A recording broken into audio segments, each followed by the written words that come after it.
நமஸ்காரம். தைப்பூச தினத்தன்று திருபுவனம் வள்ளலார் சுவாமிகள் மடத்திலே எங்கள் மண்டலியினரின் பாராயணம் வெகு சிறப்பாக நடைபெற்றது.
ஜோதி தரிசனம் நிகழ்ச்சியில் உள்ளூர் பிரமுகர்கள் மற்றும் ஆஸ்தீக அன்பர்கள் திரளானோர் கலந்து கொண்டு ஜோதி தரிசனம் செய்து மகிழ்ந்தனர்.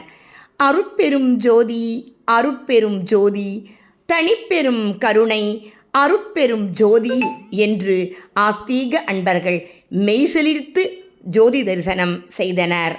வள்ளலார் சுவாமிகளின் கோட்பாட்டிலே மிக முக்கியமான கோட்பாடானது அன்னதானம். இந்த நிகழ்ச்சியில் கலந்து கொண்ட அனைத்து அன்பர்களுக்கும் அன்னதானம் மிகச் சிறப்பான முறையிலே இங்கு வழங்கப்பட்டது. கலந்து கொண்ட அனைவருக்கும் தாம்பூலம் கொடுத்து மகிழ்ந்தனர். மனமும் வயிறும் நிறைந்ததொரு நன்னாளாக இந்த தைப்பூச தினம் அமைந்ததில் மகிழ்ச்சி கொள்கிறோம். என்றும் இறைபணியில் ஸ்ரீ மங்கள லலிதா மண்டலியினர், கும்பகோணம்.